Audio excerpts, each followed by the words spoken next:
The station's viewing deck was silent, save for the hum of recycled air. Commander Elias Mercer stood before glass, his reflection half swallowed by the sea of stars. He had grown up on Earth, but Earth had long since stopped being the measure of humanity's ambition. Now their eyes were turned outward, toward the powers that ruled the galaxy with clinical detachment. He tightened his grip on the railing. The council chambers would open soon. In a matter of hours, he would represent humanity before the unified galactic order, a coalition of 23 species that had once ignored Earth, then tolerated its persistence, and now watched with a mixture of curiosity and disdain. Elias knew how they saw his people: resourceful scavengers, reckless risk-takers, survivors by chance rather than brilliance. The image burned him, though not enough to cloud his purpose. The doors behind him hissed open.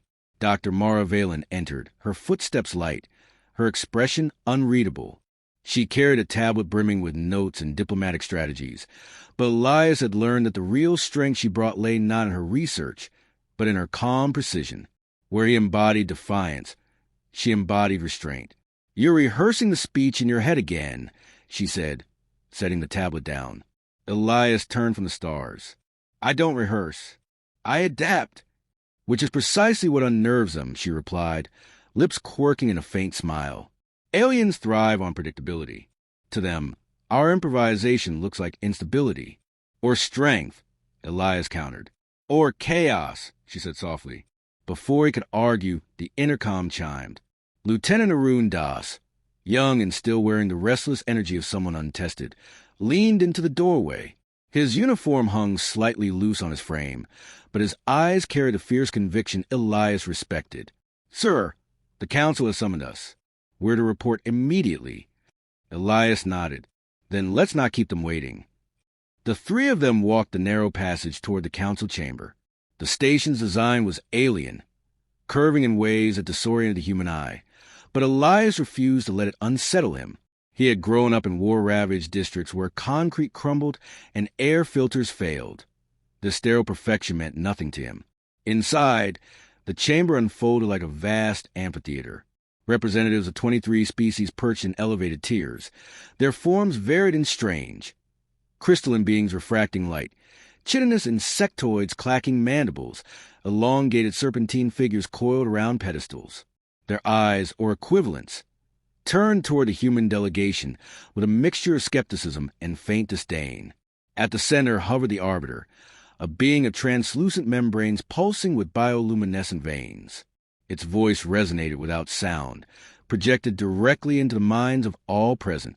"Humans of soul, you petition for recognition within the order. Before judgment can be rendered, a trial of demonstration is required. Will you accept the terms?" Elias stepped forward. His heart pounded, but his voice was steady. "We will accept. Humanity has nothing to hide." A ripple passed through the chamber. Some species hissed disapproval. Others whispered in their native frequencies. Mara's eyes flicked toward him, a subtle warning, but Elias ignored it. The Arbiter pulsed brighter. "Then the test shall commence. You will confront an environment hostile to all life. You will endure or you will fail. Such is the law." Elias inclined his head. "Name the place." "The world designated Veros," the Arbiter intoned. "Storm-racked, scarred by radiation. No species has tamed it. Survive there for one cycle, and your petition will be considered." The chamber's tears erupted in murmurs. Veros was infamous, a graveyard for explorers. No rational species would attempt to settle there. Elias felt the weight of their doubt pressing down on him. Yet he refused to bend. Humanity had lived through its own graveyards, irradiated cities, collapsed ecosystems, winters that blotted out the sun. What was one more test? "We accept," he said, each word deliberate. The Arbiter's membranes dimmed. "So it is recorded." Back in the preparation wing, silence stretched between the three of them. Mara set her tablet down with more force than necessary. "Do you realize what you've done? Veros is a negotiation table. It's a death sentence." Elias met her gaze. "You think I don't know that?" "Then why agree so quickly?" "Because hesitation is weakness. If we balked, the Order would see us as cowards. If we stall, they call us liars. Our only path forward is through. Arun, who had remained quiet, finally spoke. His voice trembled but carried conviction. We've survived worse. My grandfather lived through the famine years. He said humans adapt because we have no other choice. That's what sets us apart. Mara exhaled, some of her tension softening. And if adaptation fails? Then we fall, Elias said grimly. But we fall proving who we are. The transport shuttle awaited them, sleek and alien-built. As they boarded, Elias caught his reflection once more in the polished steel. Not a soldier, not just a representative, but the bearer of a truth older than the stars. Humanity had always been underestimated, dismissed until the moment their endurance proved undeniable. As the shuttle's engines roared to life, Mara fastened her harness, eyes fixed forward. Arun whispered a prayer in his native tongue, barely audible over the thrumming. Elias placed a hand on the console, grounding himself. Through the viewport, the station shrank into the distance, replaced by the swirling chaos of hyperspace. Ahead lay Veros, a crucible where humanity would either be broken or revealed. Elias allowed himself a single thought before silence claimed him. They think we're fragile. Let them see what fragility can do. The stars blurred. The shuttle hurtled onward, and the unknown world waited like a clenched fist, daring them to survive. Word count, 1,000. Would you like me to continue Section 2 in the same narrative style, keeping it tightly focused at around 1,000 to 1,200 words, or should I expand Section 2 closer to the full 1,700-word target in one go? The descent into viewing deck was less a landing than a save for the hum of recycled the shuttle air. Groaned under the assault Commander of the Elias Mercer stood before glass, buffeted by storms that clawed at half swallowed by the sea lightning fractured the sky into jagged shards of light. But Earth had long since stopped being the measure of humanity's boiled against blackened now cliffs. Their eyes were turned Elias outward, kept his gaze forward toward the powers steady, that ruled the galaxy. Every instinct in his body screamed he to tighten his grip on the railing. Beside him, the council chambers arm opened to her knuckles paled. In a matter of hours, while Arun muttered calculations, he would represent humanity before the unified as though numbers might hold the storm at bay. A coalition of 23 shuttle species had once ignored Earth, then skidding across scorched Earth before coming to a grinding halt. Mixture of curiosity smoke poured from its vents and alarm. Elias knew how they then saw died into uneasy resourceful scavengers. Elias unfastened his harness and rose. Survivors by chance body rather than voice controlled. The image were alive. Though that's not enough to cloud his purpose. When the hatch released, the doors behind him blast of acrid wind swept Dr. Mara Valen entered. The air was poisonous. Her expressions held unreadable. Filters carried a tablet brimming with notes. The landscape stretched before them. But Elias had learned that the real strength she brought lay not in her research, storms swirling across a horizon that seemed to bleed where he embodied defiance. It was a place meant to kill. She embodied restraint. A planet that mocked the ideal of life. You're rehearsing the speech in your head again. Yet here they stood, she said, uninvited intruders daring to survive. Elias turned from the stars. Arun moved first. I don't rehearse. Scanning the terrain with a handheld device. Which is precisely what unnerves radiation them, pockets everywhere. Lips quirking in a faint smile. We'll need to avoid the low valleys. Aliens thrive on predictability. They're saturated. To the best chance of shelter, our improvisation looks like instability. Mara glanced at Elias assuming we can reach or it chaos, the next storm, she said softly.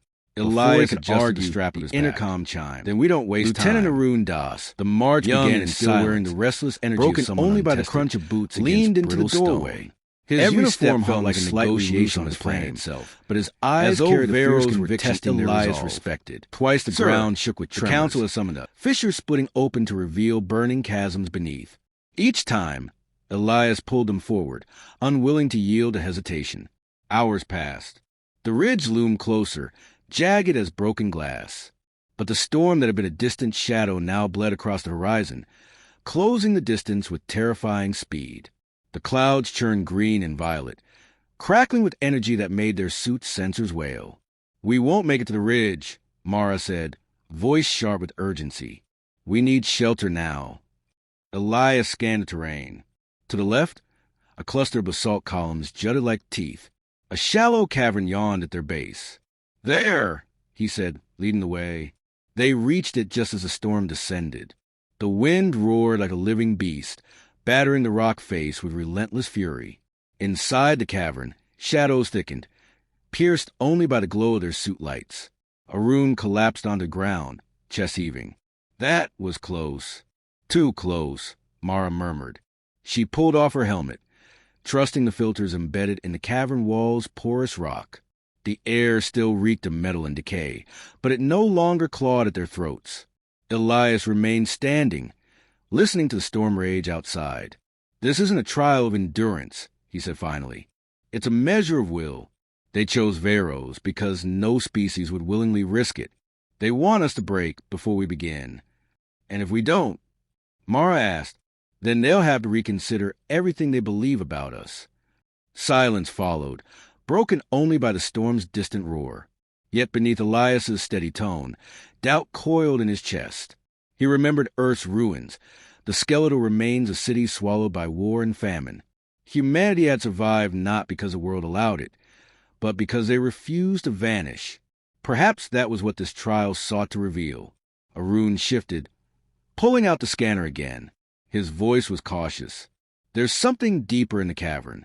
Metallic readings, too regular to be natural." Elias frowned. "Show me."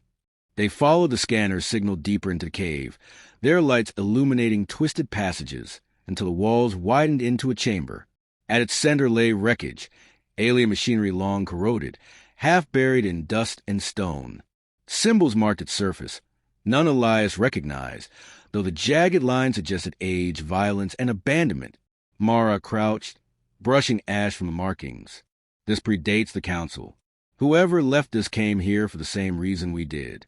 They didn't survive." Elias studied the wreck, his jaw tightening. The test wasn't only about surviving the planet. It was about confronting the ghosts of those who had failed. Arun's voice dropped to a whisper. "So if we fall, we're just another layer in the grave." "Then we don't fall," Elias said, the words iron in his mouth. The storm outside began to fade, its thunder receding into the distance. But the air in the chamber remained heavy, thick with unspoken understanding. Veros was not merely hostile. It was a crucible designed to strip them to their essence. And somewhere beyond its storms, the council watched, waiting to see whether humanity's defiance would burn out or ignite.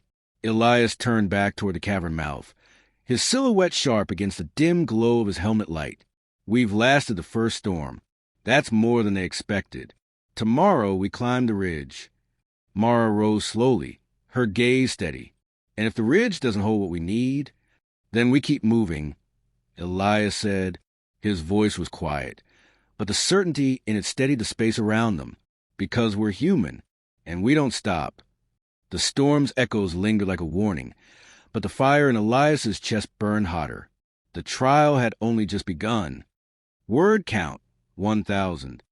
"Do you want Section 3 to mirror the same compact style at 1,000 words for consistency, or should I expand it toward a full 1,700-word target to let the climax breathe?" The climb to the ridge tested every fiber of their endurance.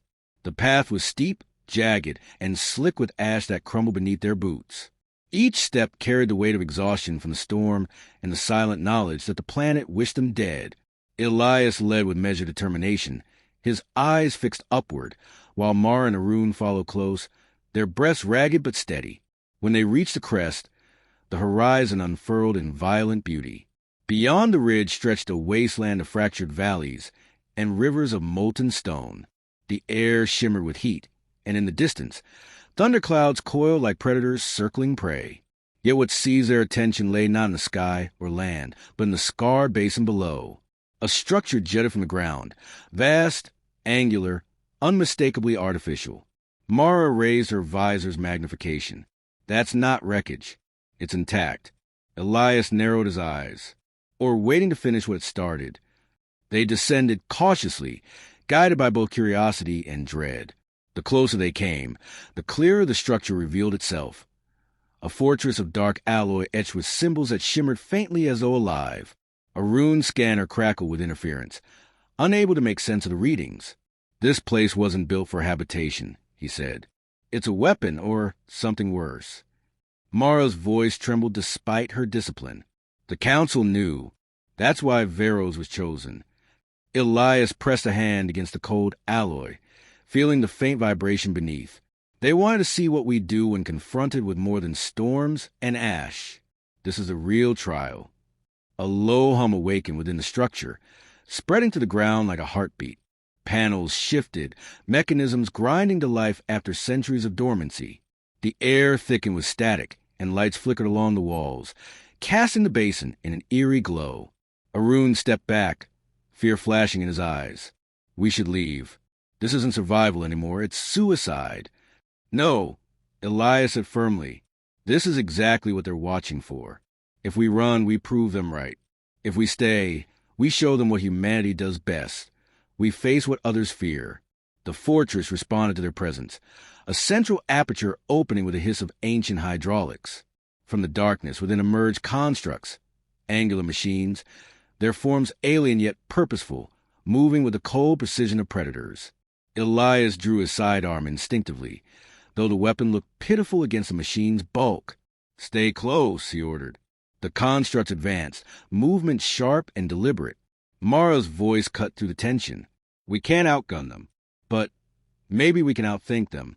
Look!" She pointed toward the fortress wall, where energy conduits pulsed with rhythmic light. "It's a control system. Disrupt it and we disable them." Arun's hand shook as he pulled a portable emitter from his pack. "I can overload the circuits, but I'll need cover." Elias positioned himself between Arun and the constructs. "Do it. We'll hold them." The first machine lunged, claws slicing the air.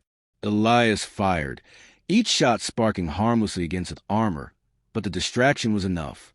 Mara hurled a shard of stone into an exposed conduit, the impact startling the machine long enough for Elias to shove it back. Behind them, Arun connected the emitter, sweat dripping beneath his helmet. Almost there, just another. The ground convulsed as another construct emerged, larger than the rest, its eyes glowing with malevolent intelligence. It fixed on Arun, recognizing the true threat. Mara intercepted, her voice raw with urgency. "Arun, finish it." She swung a length of jagged metal torn from the cavern, striking the construct's limb, buying seconds that cost her balance and breath. Elias surged forward, driving his shoulder into machine, forcing it back despite the searing pain that ripped through his body. "Now, Arun!" A flash of white light erupted as the emitter overloaded the conduits. The machines shuddered, limbs seizing, eyes dimming before collapsing into lifeless heaps. The hum of the fortress faded, leaving only the crackle of molten rivers beyond. The three of them stood amidst the silence, their breaths ragged, bodies trembling with fatigue. Mara leaned against the wall, her suit scorched, but her eyes alive with fierce triumph. Arun clutched the spent emitter, disbelief and pride warring across his face. Elias steadied himself, pain coursing through his ribs, yet his voice was resolute. This is what they wanted to see. Not strength of arms, not perfection. They wanted to know if we'd break. And we didn't. Mara looked toward the ridge, where the storm cloud began to part, shafts of pale light piercing the sky. If the council saw this, they'll have no choice but to recognize us. Elias turned his gaze upward, past the fractured sky, and into the endless stars beyond. Recognition is only the beginning. Today we prove we belong here. Tomorrow we show them why humanity changes everything. The wind carried the scent of ash and iron, yet within that desolation, hope stirred. The fortress loomed silent now, a monument not to failure, but to survival. They'd endured Veros, faced its hidden trial, and emerged scarred but unbroken. Elias led them back toward the ridge, each step heavy yet certain. Behind them, the fortress slept once more, its secret sealed in silence. Ahead lay the return to the council, to judgment, and to a galaxy that had yet to understand what humanity truly meant. And though exhaustion clawed at his body, Elias felt the fire within him burn brighter than ever. Fragile or not, humanity had endured, and that endurance would echo across the stars. Word count, 1,000. Do you want to combine all three sections into a polished single narrative? Almost equals 3,000 words, so it flows like a complete story draft, or keep them as separate pieces for now. The council chamber was not built for comfort, but for judgment. Its walls arched high above the gathered delegates, a dome of cold metal that amplified every whisper into a chorus. Elias stood at the center platform with Mara and Arun flanking him, their suits still bearing the grime and scorched marks of arrows. The silence pressing down from the tears was heavier then the storm winds they had survived. The Arbiter shimmered with pale light, its translucent body pulsing in slow rhythm. When it spoke, its voice brushed across their minds like static. Humans of soul, you have endured the trial. You stand where others have perished. Now we deliberate. What place, if any, shall be granted to your kind among us? A crystalline delegate shattered the quiet with a sound like glass grinding. Their defiance is dangerous. They survive, yes, but through recklessness, through raw chance. A civilization built on chaos is not fit for the order. A serpentine representative uncoiled, scales glimmering like oil. Chaos is not chance. It is unpredictability. And unpredictability is precisely what allowed them to endure the crucible. Machines built to slaughter could not anticipate their actions. The chamber rippled with dissonant voices, some sharp with condemnation, others grudgingly curious. Elias waited, his fists clenched at his sides. He had no illusions about the balance here. Most of the council wanted humanity erased from their ledger, dismissed as a dangerous anomaly. Yet for the first time, cracks appeared in their certainty. Mara's voice carried softly but firmly into the debate. You claim our survival was reckless. Perhaps it was. But what you call recklessness, we call courage. What you call chaos, we call adaptability.